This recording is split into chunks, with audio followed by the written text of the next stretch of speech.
In the quiet, manicured streets of Willow Creek, a gated community nestled along the shimmering shores of Lake Harmony, life was supposed to be idyllic. Picture-perfect lawns, kids on bikes, and neighbors waving over picket fence. It was the kind of place you'd see in a real estate ad. But beneath the polished surface, a storm was brewing, and I, Nathan Holt, a 38-year-old boat mechanic with a stubborn streak, was about to find myself at the center of it. If this neighborhood had a theme song, it'd be something like, "You don't own what you think you do," because that's exactly what I learned when the Homeowners Association, led by the iron-fisted Vanessa Crane, decided my boat was public enemy number one. It all started on a crisp October morning in 2024. I was sipping coffee, still in my flannel pajama pants, when I noticed a neon orange notice taped to my front door. It screamed fine, $500 in bold letters, accusing me of unauthorized boat parking at the community dock. I'd been parking my 25-foot fishing boat, Serenity, in the same spot for 4 years without a peep. That boat wasn't just fiberglass and bolts, it was my lifeline. After a messy divorce, I poured every spare dime and weekend into fixing her up. Her faded blue hull and polished mahogany helm were my therapy, my escape from a world that felt like it was falling apart. So, to see that fine plastered on my door like some kind of legal scarlet, if this homeowners association had a theme song, it'd be called "You Don't Own What You Paid For." Picture this, a quiet, upscale community nestled along the shimmering shores of Willow Lake, Virginia, where the houses gleam, the lawns are flawless, and the HOA rules with an iron fist. That's where I, Nathan Holt, a 38-year-old boat mechanic with a love for open water, found myself staring down a $500 fine for parking my boat legally, mind you, on the community dock. Then, to rub salt in the wound, I discovered my pride and joy. A $25,000 fishing boat I'd spent years saving for had been turned into a party barge by a pack of wine-drunk HOA elites who thought they owned it. They left red stains on the deck like it was a Jackson Pollock painting and partied like they were headlining a rock tour. I wish I were exaggerating. These people churn out new committees faster than a kid makes up excuses for missing curfew, and I became their public enemy number one just for daring to question their sacred bylaws. Suburban life? It's not peaceful, it's chaos with better hedges. It all started on a crisp October morning in 2024. I woke up to a neon orange fine slapped on my front door, screaming violation, like it was a scarlet letter. The paper claimed my boat was parked in breach of some obscure rule I'd never heard of in my 4 years at Willow Lake. My neighbors were already sneaking glances through their blinds, probably snapping pics for the community app. I could feel their eyes boring into me as I trudged down to the dock to check on my boat, my heart sinking with every step. That boat wasn't just a possession, it was my lifeline. After a brutal divorce, it was my therapy, my escape, my proof I could rebuild something solid. Every scratch and bolt told a story of late nights in the garage, wrench in hand, piecing myself back together. So when I saw the deck splattered with Merlot and empty glasses rolling around like tumbleweeds, my stomach churned. Someone had thrown a rager on my boat without so much as a text to the guy who owned it. Fuming, I stormed to the HOA office, the crumpled fine clenched in my fist. Behind a sleek oak desk sat Vanessa Crane, the HOA president, her auburn hair pulled into a perfect bun, her smile as sharp as a switchblade. She was maybe 40, dressed in a tailored blazer that screamed, "I run this place." When she saw me, her lips curled into something almost feral. "Mr. Holt," she purred, "I was expecting you. I assume you got our notice about your boat's violation." The way she said, "your boat," made it sound like I'd parked a tank in her driveway. I slammed the fine on her desk, watching her flinch. "I've parked in the same spot for 4 years, Vanessa. What's changed?" She didn't blink, just slid a thick folder across the desk. "Our interim compliance committee has updated our watercraft policies. Your boat doesn't meet our aesthetic standards." Interim compliance committee?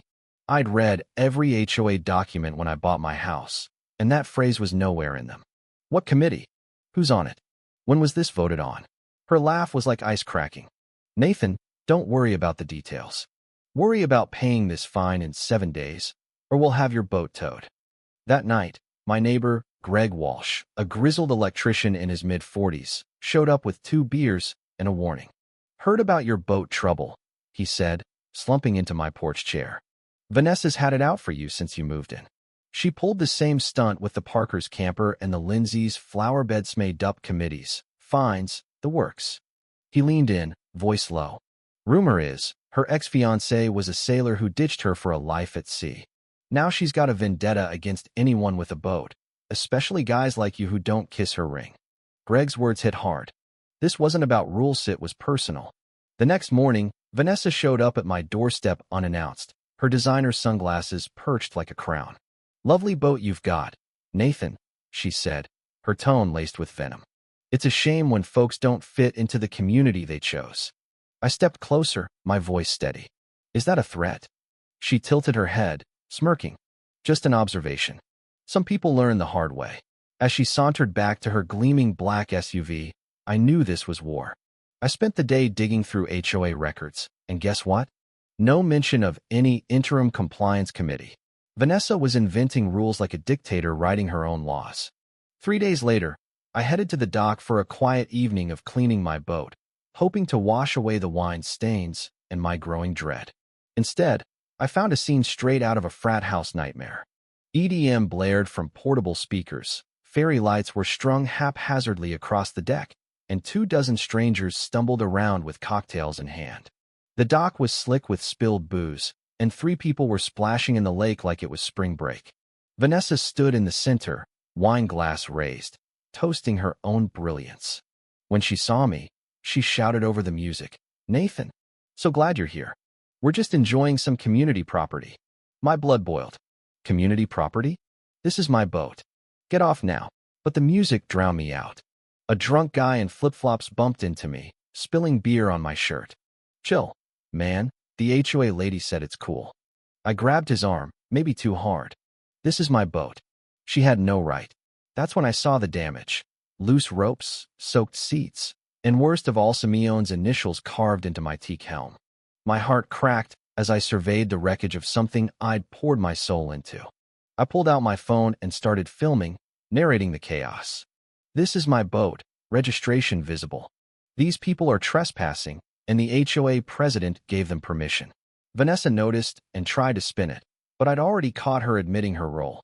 Within 20 minutes, Deputy Mark Reynolds arrived. A no-nonsense cop in his 50s, he took one look at the mess and started clearing the crowd. When he questioned Vanessa, her charm offensive kicked into overdrive. "Officer, I was just helping these kids find a safe place to gather. Nathan's been so generous with his boat before." The lies flowed like the wine she'd spilled, but Mark wasn't buying it. "Do you have written permission from Mr. Holt?" Vanessa's eyes darted. "Per our HOA rules, violations allow temporary property management." Mark raised an eyebrow. "Show me those rules." That's when Sarah Bennett, a sharp-eyed lawyer in her 30s and the HOA secretary, stepped forward. "I'm Sarah, and I need to set the record straight. There's no board approval for this event, and Nathan's boat was never under HOA control.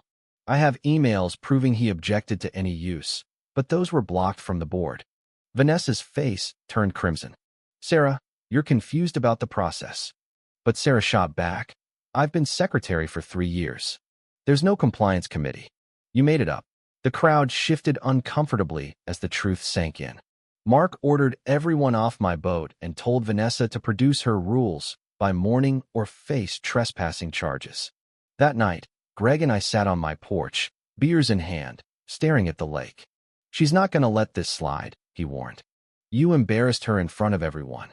I grinned, grim but resolute. "Good. It's time someone showed Willow Lake that Vanessa Crane isn't God." 2 days later, another fine $1,000 this time slipped under my door from a neighborhood harmony committee, accusing me of disruptive behavior. It threatened to seize my boat in 72 hours if I didn't pay. Then, at 8 a.m., I heard a megaphone blaring outside. Vanessa stood in the cul-de-sac, her HOA badge gleaming, her voice booming. "Residents of Willow Lake, Nathan Holt at 17, Cedar Drive has violated multiple community standards and defied your elected board. Your property values are at risk." A dog barked, someone clapped, and I stood frozen, coffee mug in hand, as my neighbors gathered like it was a public stoning. She moved to the next street, her words echoing. "Nathan Holt threatens our peaceful way of life." By noon, Neighbors I'd known for years avoided me like I was a pariah. Old Mrs. Carter crossed the street when she saw me at my mailbox. The isolation stung worse than the fine. Sarah showed up that afternoon, hoodie up like she was dodging paparazzi. In my garage, surrounded by boat manuals and paint cans, she played a recording of Vanessa's voice. The beauty of being HOA president is nobody reads the bylaws. They assume you've got the power you say you have. Nathan Holt's learning that the hard way. My jaw dropped. She'd bragged about fake committees and strategic authority projection to bully residents. She's been blocking emails and canceling meetings, Sarah whispered. She's running this place like her personal empire. I looked at her, adrenaline surging. She's playing chess, and I've been playing checkers. Time to change the game. That night, I installed high-def security cameras around the dock and a hidden one in a fake birdhouse by the parking lot. At 1 a.m., the motion sensors pinged. My laptop showed a shadowy figure loosening my boat's lines and tampering with the engine, then walking to a black Savanesses.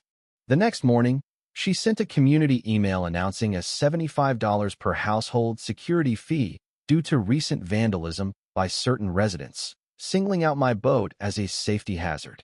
Her audacity was almost impressive. A week later, Vanessa called an emergency HOA meeting to address community threats. The notice named me as a persistent violator who needed to lose dock access. I was ready. The community center was packed 70 residents, the biggest turnout ever. Vanessa stood at a podium, her navy suit crisp, a slideshow titled, "Protecting Our Community," glowing behind her. Nathan Holt has ignored lawful orders, she declared, clicking through doctored photos of my boat looking like a junkyard relic and fake noise complaints I'd never seen. She'd even edited the party footage to paint me as the aggressor. "His actions endanger us all," she said, as neighbors nodded, their eyes cold. When she called for a vote to ban me, I stood. "Point of order, Madam President. The community deserves the full story." Ignoring her protests, I hooked up my laptop to the projector. The room went silent as my footage played. The midnight saboteur heading to Vanessa's SUV, timestamped days before her security concerns. Then Sarah's recording of Vanessa admitting to fake committees filled the air. Gasps rippled through the crowd. I showed blocked emails proving I'd tried to compromise, and fake fines citing non-existent rules. "Every threat, every finite's all a lie to drive me out," I said. Sarah stood. "I confirm everything. Vanessa's been intercepting communications and abusing her power to target Nathan over a personal grudge." Chaos erupted. Residents shouted, "Is that your SUV? And did you fake those fines?" A man waved a $600 fine for a gazebo, yelling, "Was this real?" Vanessa pounded her gavel, adjourning the meeting, but 30 residents chased her out, demanding answers. 3 days later, my boat's security alarm woke me at dawn. The live feed was blank. I sprinted to the dock, heart pounding, and found my boat smashed against the rocky shore, hull split, cabin flooding. The dock lines floated, sliced clean. This wasn't an accident, it was murder. Vanessa pulled up in her SUV, her face glowing with triumph. "What a tragedy," she cooed. "If only you'd secured it properly." I filmed her gloating, my voice shaking. "You're celebrating my property's destruction, Vanessa." She smirked, snapping photos, already posting to the community app about negligent boat storage. Deputy Reynolds arrived, examining the cut ropes. "This is vandalism," he said, noting her SUV on my footage at 3:20 a.m. But proving she held the knife was trickish, dodged the cameras. 2 weeks later, Vanessa called another meeting, claiming my boat's environmental damage required a $20,000 cleanup to be billed to me via a lien. She stood confident, slides showing exaggerated oil spills. I walked to the podium with a folder. "Let's talk facts," I said. I presented state water tests showing no contamination, photos of the cut ropes, and HOA bylaws proving her emergency powers were fiction. Then I dropped the bomb. Emails from Sarah, exposing Vanessa's plan with a consultant to sabotage my boat, complete with weather charts and pre-drafted blame posts. Sarah stood. "These are real," from her HOA account. She conspired to destroy Nathan's property. The room exploded. Residents demanded her resignation. Vanessa fled, shouting, "This isn't over, Nathan." 3 months later, I sat in my lawyer's office, signing a $1.2 million settlement. $250,000 for the boat, $350,000 for harassment, $250,000 punitive, $350,000 in fees. The state found Vanessa had embezzled $60,000 from the HOA. Her lawyer boyfriend was a fraud, and she faced felony charges. Her house was for sale, her SUV gone. At the settlement, she looked broken, offering a rehearsed apology. I let personal feelings cloud my judgment. I stared back. You could have built a community, Vanessa. Instead, you hurt people to feed your ego. Actions have consequences. 6 months later, I stood on my new 35-foot cruiser, Truth Prevails, bought with the settlement.